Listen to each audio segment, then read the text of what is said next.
We should be live. We're back. We're working on Lorehold the Historian. Here she is in case you need a reminder of how she works. And we only need 7 cuts to finish this.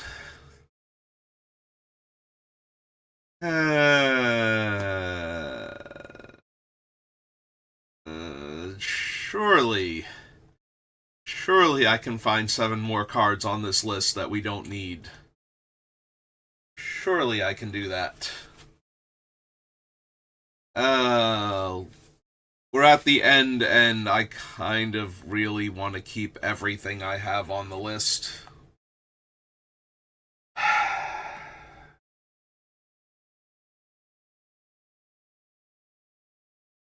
Do I cut Tabernacle because everybody else is going to have to cut Tabernacle anyway? Nah, you can just put in one of the other last 10 or 15 cards, whichever one you prefer. You do not have Tabernacle and your playgroup does not allow for proxies.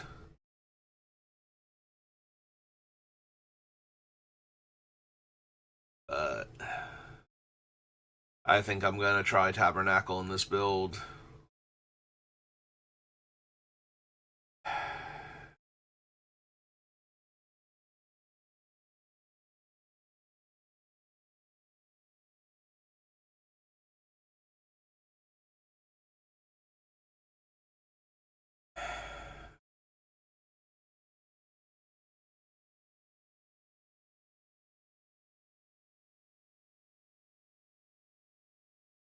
I do not want to cut cards like Lapse of Certainty.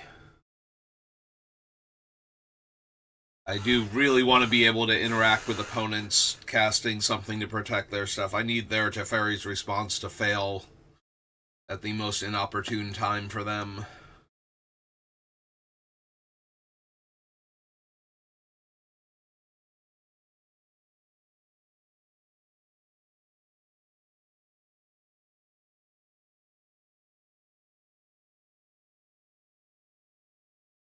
I want to keep Approach, because I like having an actual win condition in this deck besides, eventually getting there with damage or just causing all opponents to lose the will to live.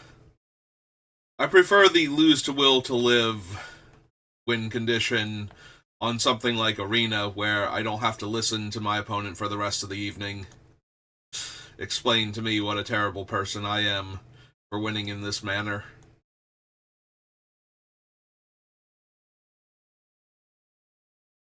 And also, I want to be able to play this deck more than once per, group of people I interact with.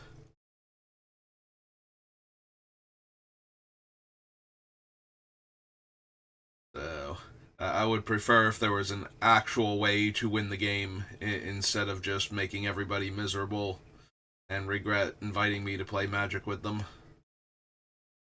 As a general rule, you want to, be able to come back to this particular group. Every once in a while, though, it's nice to have a deck where it's like, you know what? I've decided I hate playing Magic with all of you, so I'm going to go out on this deck.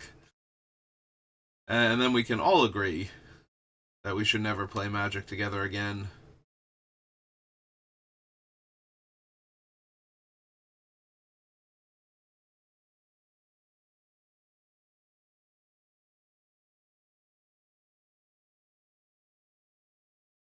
Right, the Dragon Caller also good as a finisher for the deck.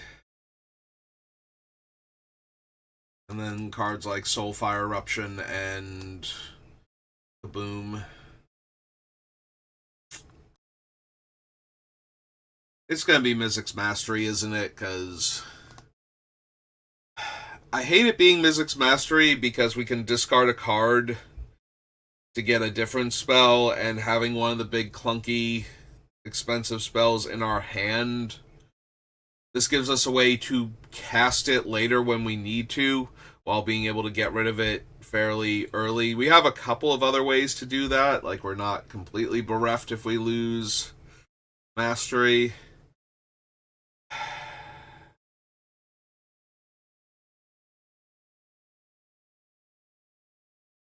I'm debating internally whether it should be Revolutionist instead and keep Mizzix's Mastery.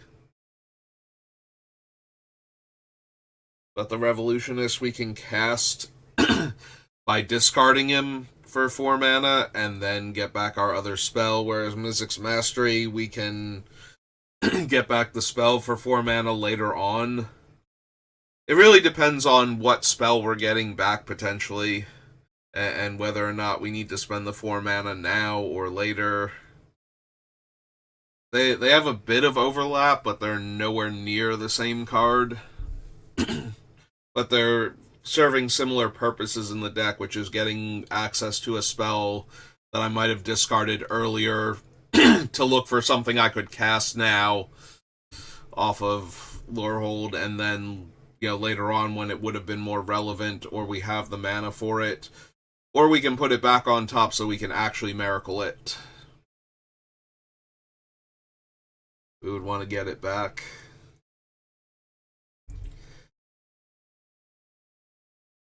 And Mastery exiles the card, but does give us access to the spell.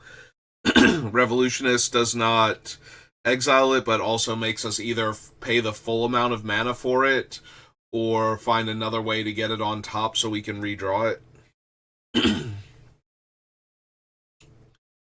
So the question then becomes, well, which one would I prefer to have? Because I don't think I need both of them, and I desperately need to make 7 cards from this list disappear. I guess if I cut the Revolutionist, I'm completely out of things with ETBs. So maybe that's better. So Revolutionist up here, I think it was. No, it's below. Oh wait, no, there we go. Figured it out. Found it, everybody. It was right here this whole time.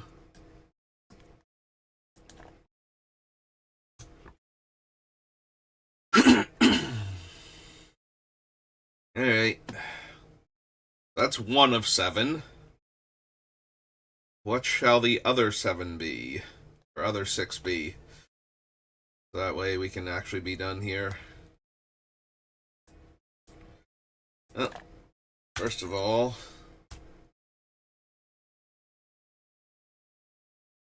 let's get the number down to 66. Then we stare at the list. Let's start at the bottom again. We start at the top before we start at the bottom, work our way up. There's almost no way I can cut Rise of the Eldrazi. It's just way too strong. It is one of the best things we can hit for 2 mana. I'm going to blow up one of your things, draw 4 cards, and, time walk real quick. I'm just going to insert my turn in between the 2 of you. And then the normal turn cycle can resume, and we'll get back to me in the normal turn pattern, assuming I don't randomly win in the middle there. Unexplained Absence is one of my favorite catch-all removal spells. We already took out Holy. I don't think we lose Clever Concealment also, because that one actually works against Farewell. And I always like to have something that works against Farewell. Intervention works against all of my mass destruction effects, so I can get back my lands. I don't want to lose Deflecting Swat this time around. Normally this would be one of those cards that I cut because everybody else runs it, and I have a lower opinion of it. I don't think it's a bad card by any means. Do not get me wrong on that one. But I feel like the benefit of it being a free spell and the times that it's good do not outweigh the times where it just doesn't do anything. Like, it does not save your commander from a Wrath effect. And because of that, then it's not free after that. Now, granted, there are going to be plenty of times where you're just going to Deflecting Swat something away from you or one of your permanents, and that's incredibly powerful. So, when it's good, it's great. When it's bad, it's pretty miserable. So, I do prefer like actual counter spells and interaction, things that are more versatile, but we're in white red, so we don't have access to as many things as we normally would. So an extra way to protect Lorehold from targeted removal, especially exile-based removal, because a lot of my stuff will protect Lorehold from destruction anyway, because of the nature of the deck. But being able to deflecting swat away swords and path and similar cards, while also being able to deflect away other things. Probably way too good to cut. Yeah, normally when I'm cutting this, it's because I actually have, counter spells. And or I'm concerned about things that don't target ruining my day.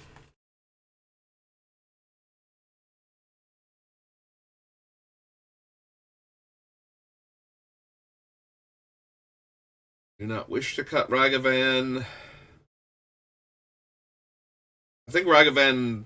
I was saying this yesterday. I think Ragavan's actually better in this deck than he is in a lot of other decks.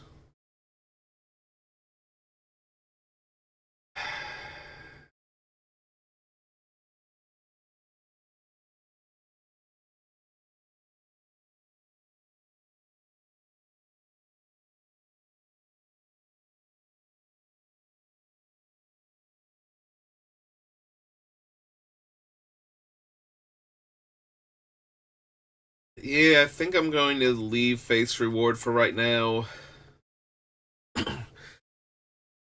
Mostly because it works if I'm forced to sacrifice things, which, aside from Clever Concealment, my other stuff does not protect against, but it also still reanimates all of my lands if we Armageddon, so.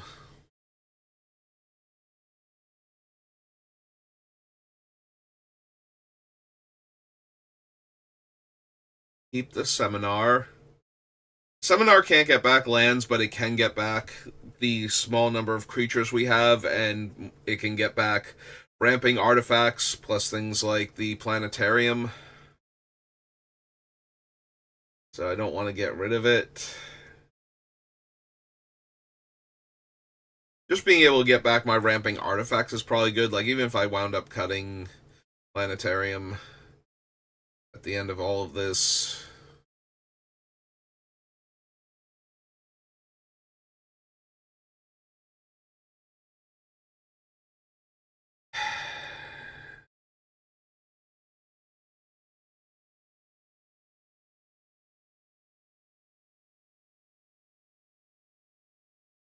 Now I'm gonna stare at Cool but Rude.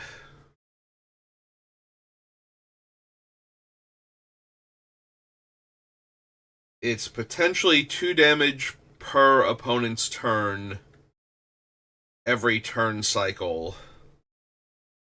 So if I have 2 opponents, it's potentially 4 damage to each of them. 3 opponents, it's 6 damage to each of them. Because I'm very likely going to be discarding a card on each of their turns, trying to find something worth casting. It's 4 mana to get it going. The 2 mana version does nothing for our deck. Not nothing, but it's close to nothing. Like, we do not get to miracle anything because we will already have drawn for our turn, and if I'm attacking with Lorehold, I don't know that I necessarily want to rummage.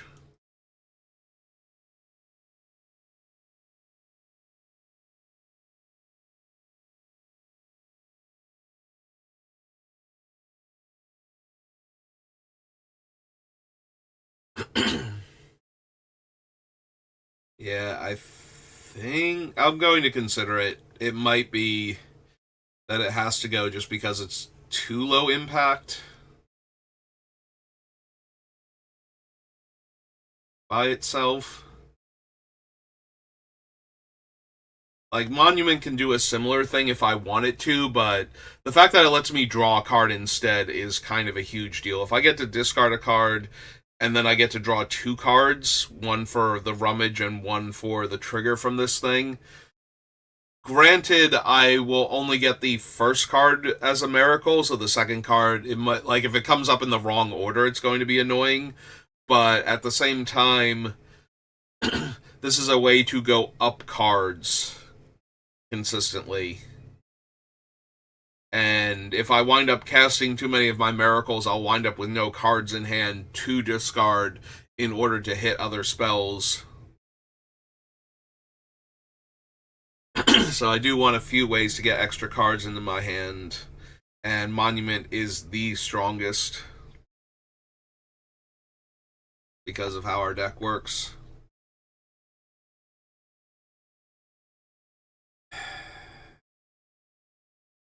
I did cut a bunch of the 6-drop artifacts. We still have Planetarium, but that's about it. So maybe we can actually lose Ablayla's Awakening now. That was a lot stronger when I could be discarding like 3 or 4 different 6-drop artifacts that I could then reanimate as 1/1 flyers. That would give me extra cards each turn.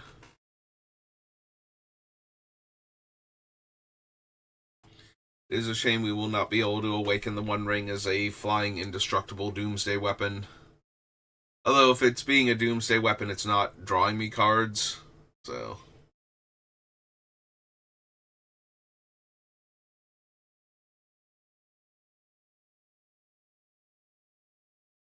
Alright, we get rid of the Awakening.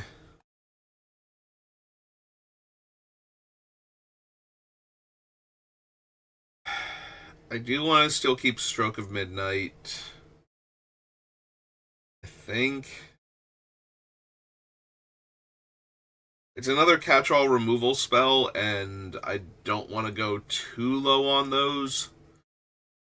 Like, you can destroy any non-land permanent, and they only get a 1/1 out of it. And my deck sweeps away creatures anyway. Almost to the point where this might even supposed to be Generous Gift instead. Just because I don't care about the 3/3. And that way it can destroy a land. Yeah, it's possible Stroke of Midnight should be Generous Gift. Normally, I don't worry too much about destroying lands. There are some utility lands that are worth killing. So the ability to destroy a land is not irrelevant, but... Normally, the 1/1 is just so much weaker than the 3/3. Like, a 3/3 can still, like, kill a Planeswalker or block, like, a utility creature on the ground or something. So you can't get in for a few extra points of damage. Whereas the 1/1 is usually a chump blocker at best, or, like, a little bit of poke damage that I don't have to worry about most of the time. But with this deck being able to blow up the world basically repeatedly, the 3/3 has a lot less merit than normal. Like, I don't have to worry that I'm going to get into an awkward situation where I actually have to kill the 3/3.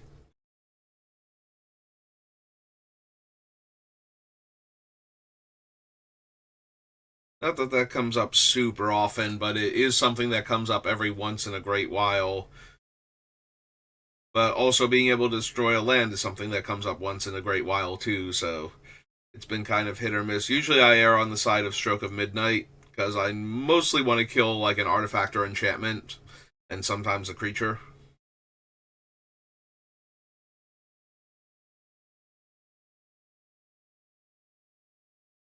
Yeah, I don't think I cut Reprieve.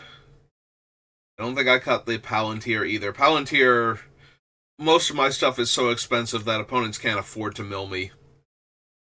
I'm going to deal way too much damage, even in a game of Commander where you have 40 life to start with. I have, like a 12 drop and a bunch of like 7s and 6s all over the place. So I'm pretty sure the Palantir, they're going to have to give me an extra card, which is what I want from it anyway. Plus it lets me scry, so if they don't mill me, there's also a chance that I draw the first card and the second card down is the thing I want to draw on the opponent's turn. So when I discard the first card, I get to Miracle. So that will actually encourage them to mill me, which will wind up with opponents taking too much damage too quickly. I feel like, as long as I don't hit like a land pocket or something, and even then, like I get to scry some of them to the bottom first.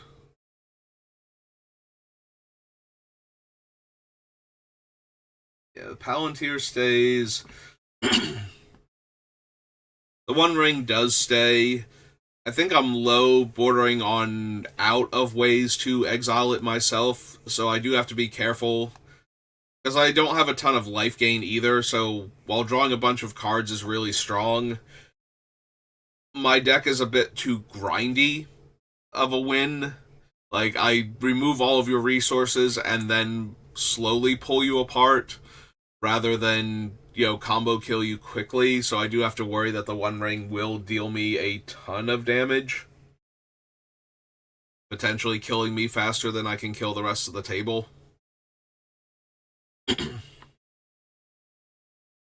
But I think that's only a major issue once I get to like 4 counters on it.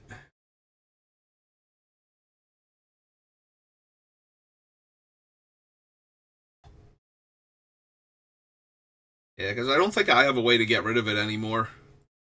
Ah, I have Farewell. There's always Farewell. There's always Farewell. I don't cut Norn. I finally cut my last ETB creature, so I don't cut Norn. Well, that would be a reason to not cut Torpor Orb, honestly. Not like Norn stays in regardless, because then I have an ETB creature that I get to double up on. But hating on comes into playability means that even if they steal Norn, it's only their stuff that's doubled. The rest of the table is still cut off. So that might still help me. Which is nice. It's nice when your own Norn doesn't completely shut you down and shut down the rest of your opponents while letting the person that stole her run away with the game at that point. I don't think I can cut Arcane Bombardment. We have so many spells that just casting them every time we cast another instant or sorcery, we get to cast them again. It's going to be a little bit too much for most players.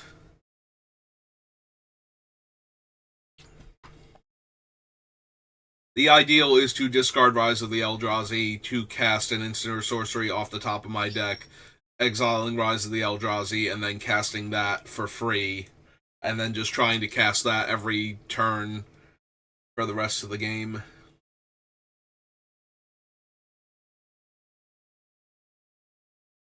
Sonic Intervention doesn't even kill my commander. Or the little 3/3 dragon either, that's constantly growing. Or the Leyline Tyrant.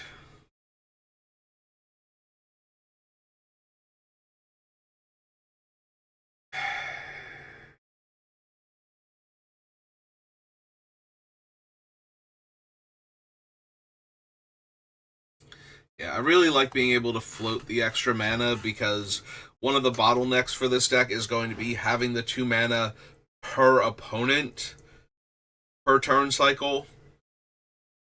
So the reverse of Cool But Rude and whatnot, where I have to, if I have 2 opponents, I need 4 mana ideally.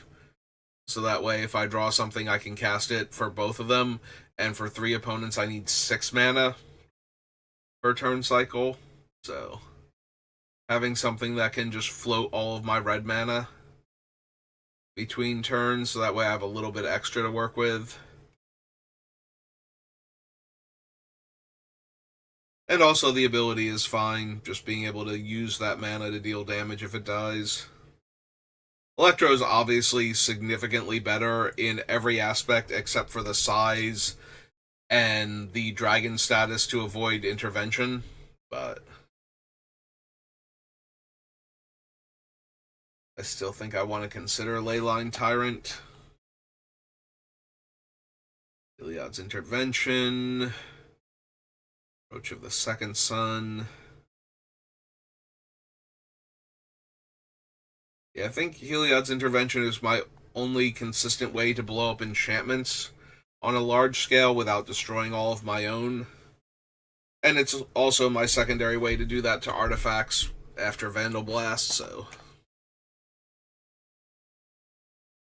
definitely can't afford to lose that one. It's my win con. Volcanic Vision.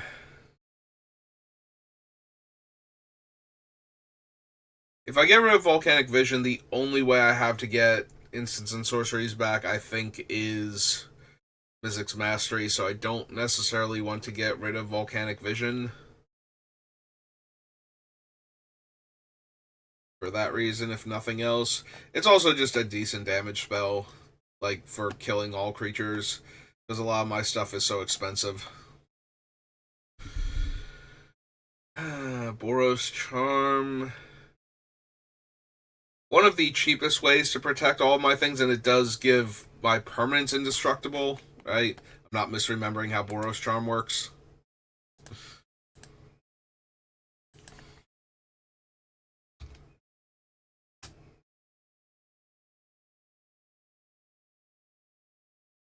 I say, don't you sass me. You know what card I'm looking up. 4 damage to target player, planeswalker, permanent. Yeah, permanents I control. Now, what was that about evil Boros Charm? Is this one of those playtest cards? Okay, it is.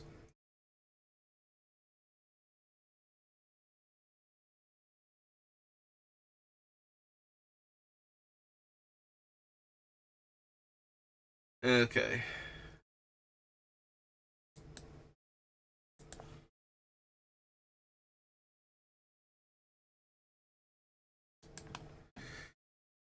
But yeah, I don't think we can get rid of Boros Charm. It's too mana efficient at what it's trying to do. Getting rid of Vandal Blast. Like I said, we cut our last ETB, so I'm not cutting Torpor Orb.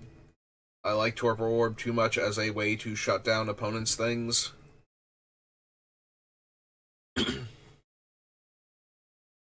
Everflowing Chalice stays, because I need my mana ramp. I need my mana sources after I blow up all lands. Path to Exile, Lapse of Certainty, Austere Command.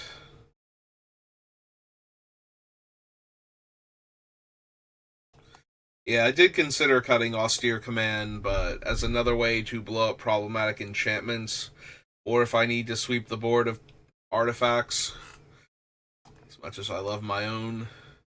Not getting rid of Boom Bust. I still think my deck is going to be too resilient. I feel like a lot of the time I am going to have the least cards in hand and the least creatures in play. With the only exception being if somebody is actually completely bereft of creatures. So, a lot of the time, this is going to be 2 mana, opponents discard most or all of the cards in their hand, go down to 1 creature, and then whether or not I'm losing lands probably does not matter if I'm casting it. Because my deck is designed with the idea that sometimes all of my lands will just explode. So, I'm not overly worried if I have to sack a land or 5. If I've decided that casting is the correct thing. Because I also don't have to cast it when I draw it, so. Is it Master Warcraft?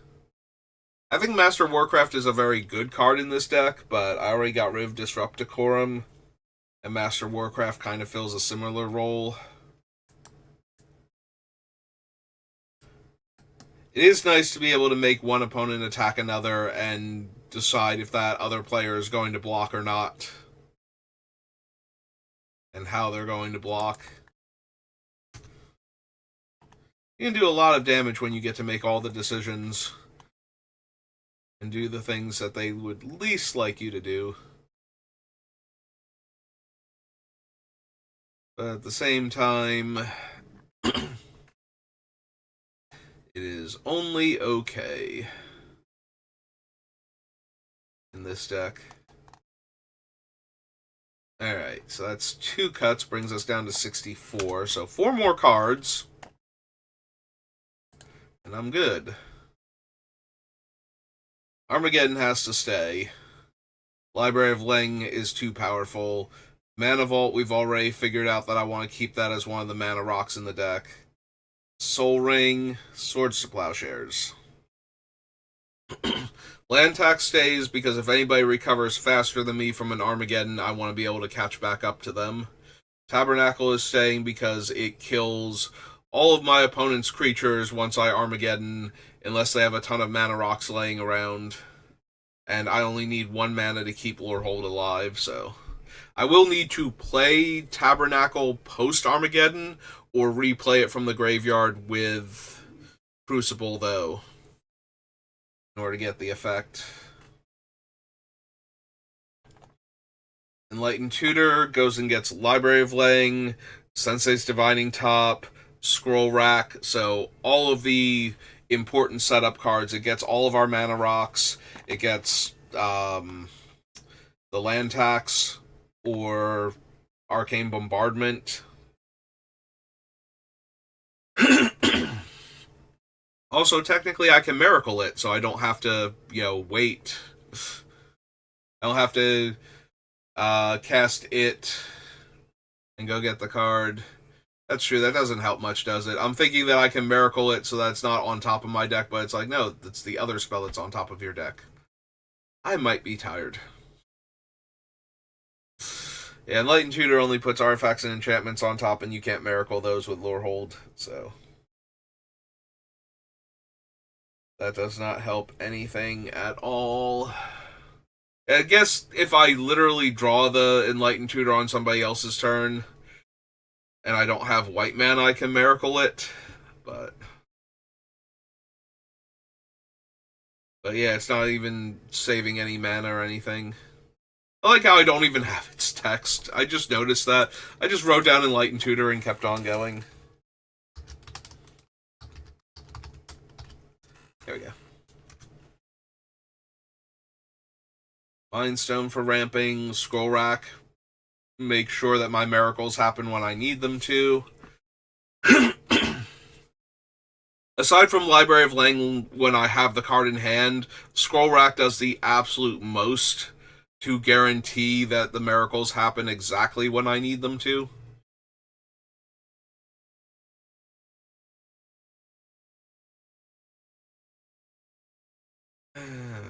Catastrophe. I don't think I can cut any of the pure Armageddons.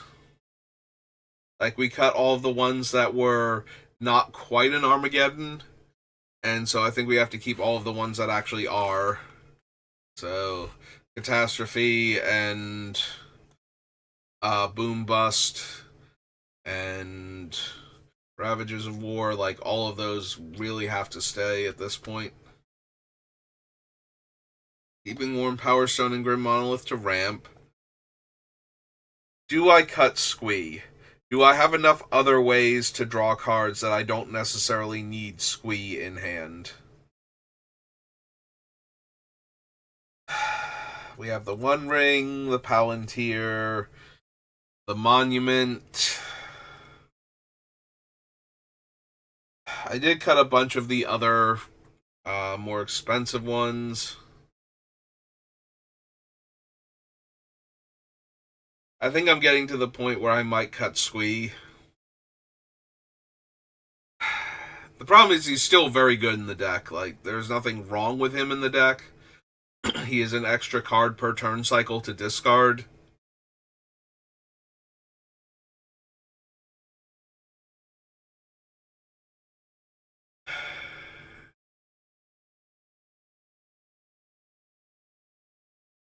But I am running out of room, and I think he's one of the lower impact cards. So I can see cutting Squee. Alright, I've almost slid off the chair. I'm slouching so low, so... I do want to keep Kaboom. For the same reason that I like the Palantir, a lot of my stuff is expensive, So while I might deal like 1 to 3 points of damage to some players, other players are going to take, you know, 6 plus damage. So, and it would not take much more than that. Like Kaboom with Arcane Bombardment, or in conjunction with the Soulfire Eruption, or just as a way to deal a bunch of damage directly. So that way, when I find my other things, I actually can finish the game. Or just in case Lorehold has been beating you down and I just need, I just need to find like a few more points of damage. Is it possible Kaboom doesn't stay because of that?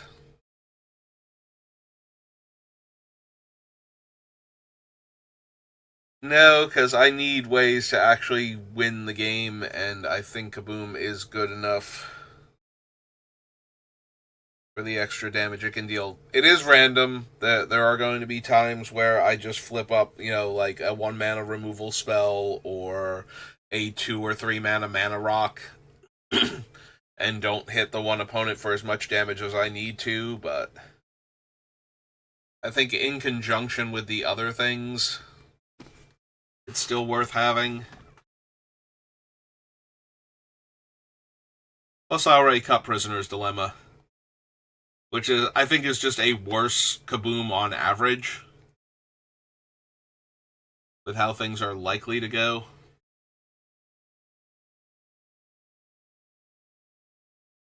And not cutting Crucible, I'm already blowing up all lands. Having a way to replay lands just seems way too good. Not cutting Sensei's Divining Top. This is one of the decks that most deserves to have a Sensei's Divining Top in it. Like, normally I run that card just because I run a ton of fetch lands. This deck actually wants it even if it doesn't have fetch lands. And it definitely wants fetch lands too, so that way you can shuffle away cards you don't want and that aren't going to be useful to miracle or can't be miracled.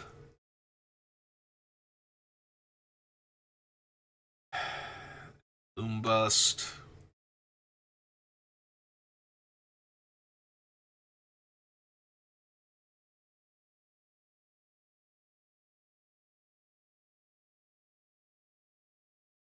I wonder, do I not need Norn? I'm thinking about it when I see Torpor Orb. It's like, I have Norn and Torpor Orb, and I did have a couple of comes into play abilities. Now that I have 0, do I still need Norn? Like, I still want Norn. I like shutting off opponents' comes into play abilities as a strategy, but I don't know that I need her. Here, let's go cut Squee off the list. Bring it down to 63. Pop back down to Torpor Orb, roughly.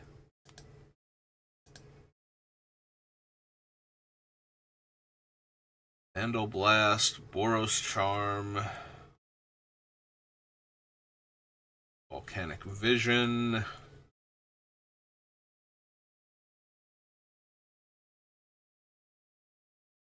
Definitely want Approach. The Odds Intervention.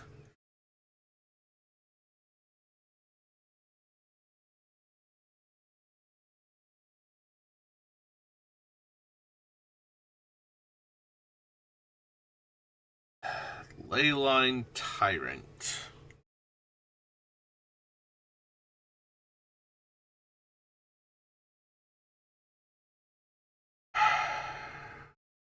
Maybe. Maybe I'm at that point. We need 3 more cuts. It could be Leyline Tyrant. It could be Norn.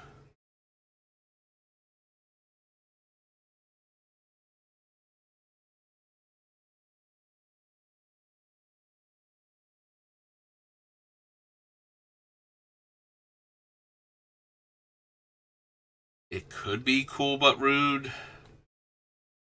I think Cool But Rude is just 4 to 6 damage a turn cycle, though, for something I'm going to be doing anyway. Is it Improvisation Capstone? Like, Capstone gives me an extra free spell, potentially, maybe more, but probably just one on my turn.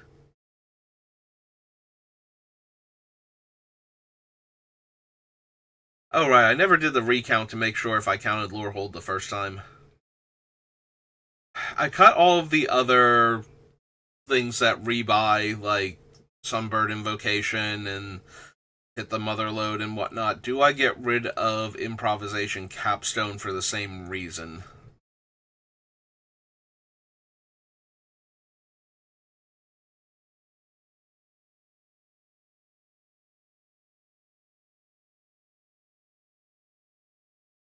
Because it does exile, and if I don't cast the spell, it just goes to exile. Maybe that's worth cutting for that reason. Because I don't want to hit something where it would be in a bad position, but then never have access to it again. I don't want to flip farewell when I'm ahead on board, but then other people rebuild and start catching up and then overtake me, and now I lost one of my better ways to catch back up to them again and take back the lead. That sort of thing. Let's cut the capstone and then let's make sure my count is accurate. I did forget to do that after the last stream, so 1, 2, 3, 4, 5, 6, 7, 8, 9, 10, 11, 12, 13, 14, 15, 16, 17, 18, 19, 20, 21, 22, 23, 4, 25, 26, 27, 28, 29, 30, 31, 32, 33, 34, 35, 36, 37, 38, 39, 40, 41, 42, 43, 44, 45, 46, 47, 48, 49, 50, 51, 52, 53, 54, 55, 56, 57, 58, 59, 60, 61, 62, 63. So I was off by one. I did forget to count Lorehold. So now we need 3 cuts again.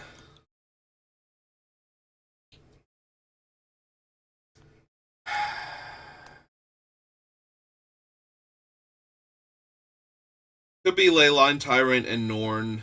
That cuts 2 more creatures out of my deck, but also it cuts 2 more creatures out of my deck, and I do not care very much about creatures in general. I just want to have ways to win the game. So things like Ray of the Dragon Caller are fine, but it does feel bad to cut so many creatures though. Like, I just do not have any other bodies. If somebody makes me sacrifice a creature, it's going to be Lorehold every time because it's all I have.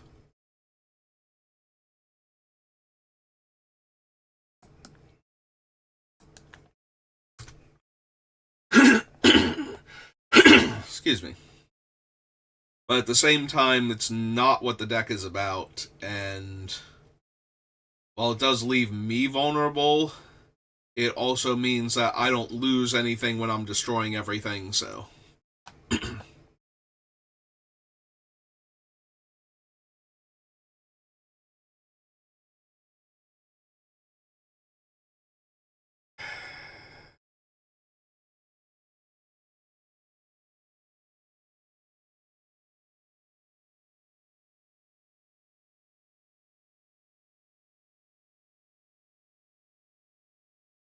It could be Flawless Maneuver because that only protects my creatures, and now that's just Lorehold.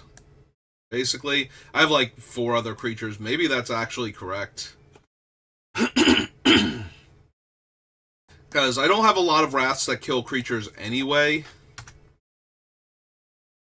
So it's more about opponents killing creatures, and at this point I think Deflecting Swat is doing way better of a job protecting Lorehold than Flawless Maneuver is, in that the Flawless Maneuver can only ever protect Lorehold anyway, most of the time. We still have Ragavan, we still have Electro, we still have Rite of the Dragon Caller. But I feel like there's less of a reason. There's probably still something better, or more accurately, worse that I could be cutting than Flawless Maneuver. I do think it would be okay to cut Flawless Maneuver at this point, because there are fewer things for it to protect. But it is nice when I don't lose my commander to a Wrath effect or to targeted removal by giving her Indestructible.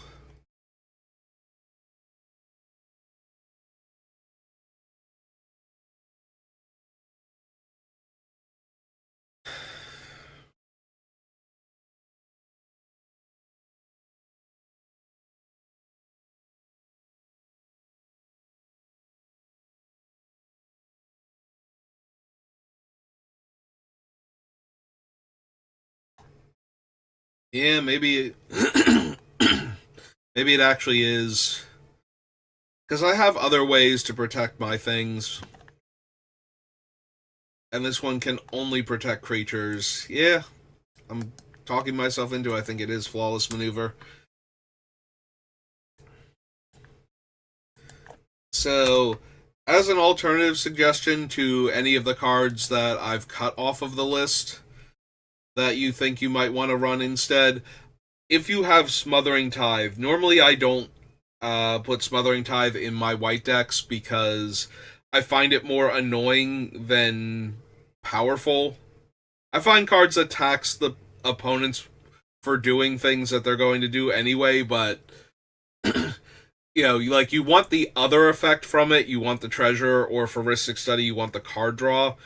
But most players, when they can, will not give you extra resources if they know what they're doing. Like, sometimes players will just be like, yeah, no, you can draw the cards and have all the mana you want. I'm going to keep trying to do my thing somehow through your wall of mana and extra cards to interact.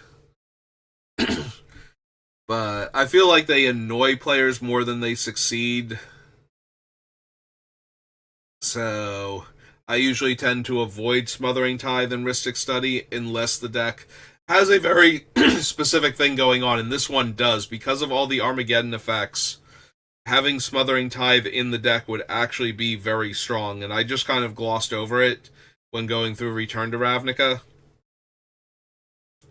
Or not Return to Ravnica, the Return to Ravnica. Like Ravnica Allegiance, I think it is. But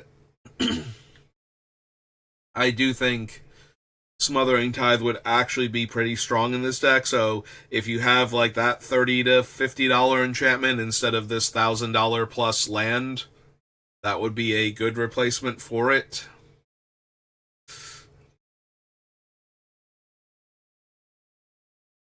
I think that would give you a lot of resources to work with, because the opponents aren't going to have the option to pay for all the cards that they're drawing for a little while after an Armageddon normally. So you're likely to get, like 2 to 5 treasures out of it and be able to do stuff before they're even in a position to consider paying for it. And my voice is starting to go anyway, so let's figure out the lands real quick, and then we'll call it. So, okay, so I've talked about this multiple times during the deck building thing. You do not need Plateau. If you do not have Plateau, you can substitute If you're running the fetch lands, you can substitute any of the other dual lands that aren't already on the list that actually have the land typing. So the common ones from Dominaria United and the snow-covered equivalent from Kaldheim, for example, are both perfectly fine. Because if you're not able to afford them and your playgroup doesn't allow proxies, then you don't need Plateau. Obviously, it's stronger. You're always going to get it untapped, and you're always going to be able to use it right away. So if you're going to run a non-basic land, Plateau is the superior option. But it only matters if you draw it on the turn that you needed an untapped land to begin with and don't have any other options. That's the only time it even does anything negative. And that's going to be true of most players' mana bases if they don't all have access to cards like this and none of them are allowing for proxies. Then you're just going to not run into this is like it's going to be an issue for everybody basically. All of their lands are either going to come into play tapped or have other options on them, and they went with, like Sundown Passage or something because of that. So if you're running the fetch lands, I do recommend substituting the fetchable common lands for Plateau. If you're not, cards like Sundown Passage, the oh god, what's the fast land one? Inspiring Vantage, I think. Especially in this deck, because we are blowing up so many lands, it might come into play untapped in the later parts of the game where Sundown Passage wouldn't. Um, Cards like the I can't think of all of the names of the white-red lands, but the ones that, like the Snarl, where you can reveal a basic land since we have so many basic lands anyway, and I think all of our non-fetch lands have a basic land type. So being able to reveal for like Fury Calm Snarl or something shouldn't be that difficult, or whatever the comes into play untapped if you control a plains or mountain land is. Originally from Innistrad, I think it's Clifftop Retreat for that one. But yeah, you can substitute like any of the other white-red lands that you want for Plateau, and I think it'll be fine. Have our fetch lands, Sacred Foundry, Arid Mesa, all the other fetches, Elegant Parlors on the list. I do have Lindblum on here, and I think that's fine. The 01 Black Mage token isn't spectacular, but it's a free spell attached to one of our lands. And now that I've gotten rid of all of the non-basic land hate specifically, we don't even have to worry about that.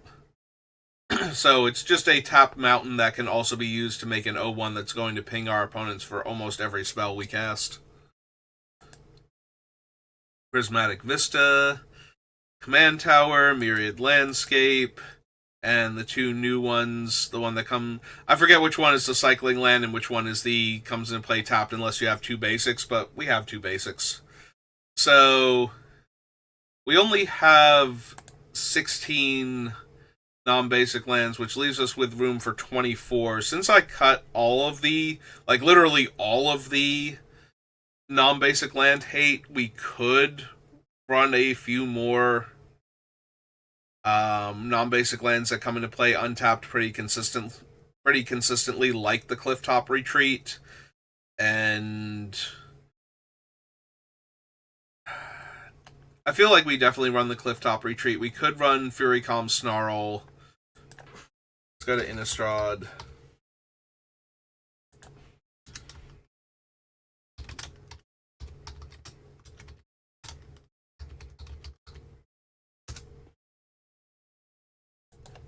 And Strixhaven.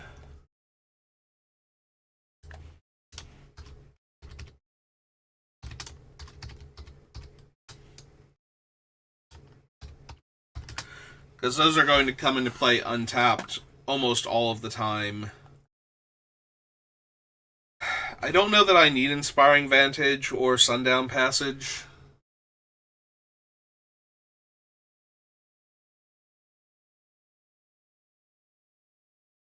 I suppose if I was going to run one of them, it would be Inspiring Vantage, just because in the late game after an Armageddon, it's going to come into play untapped when I most need the land to come into play untapped.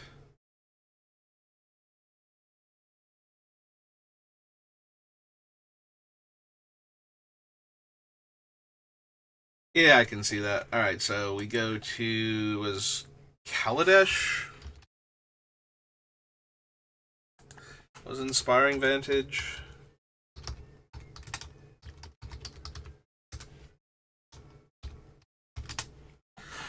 Alright. So that brings our land count up to 19. So we have room for 21 lands. Do I want one more white-red dual land?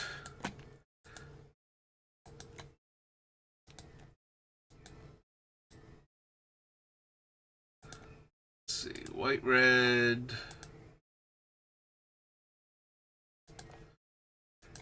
What last non-basic land do I really want in the deck?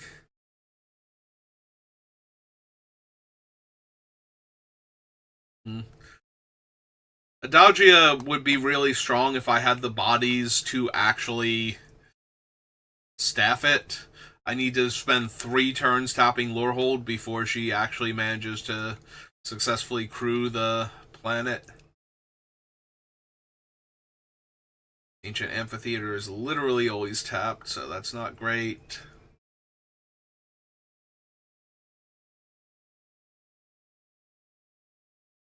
Ash Barrens.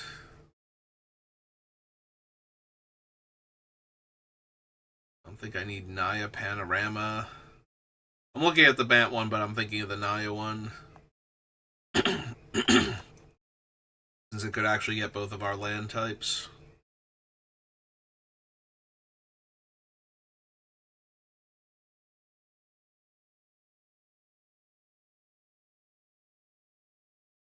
Would I want a Boseiju, actually? That might not be terrible. Having a way to force through all of the big bomby spells through counter magic. You know what? I actually like that. Let's try Boseiju out. So, Kamigawa.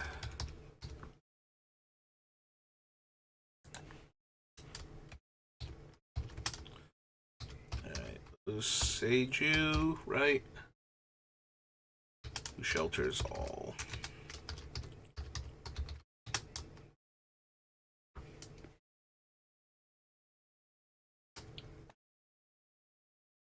Alright. And then just a 10-10 split, I'm pretty sure. A lot of our spells are single white or single red, and the ones that are more color intense, we're also hoping to cast for 2 mana, 2 generic mana off of the Miracle. So I think just having an even split is fine. So yeah, it's gonna do it for Lorehold. I don't know which one I'll be building next, but we will figure that out in the coming days. And yeah, we're all set. So thank you for watching, and I will see you next time. Have a good rest of your day.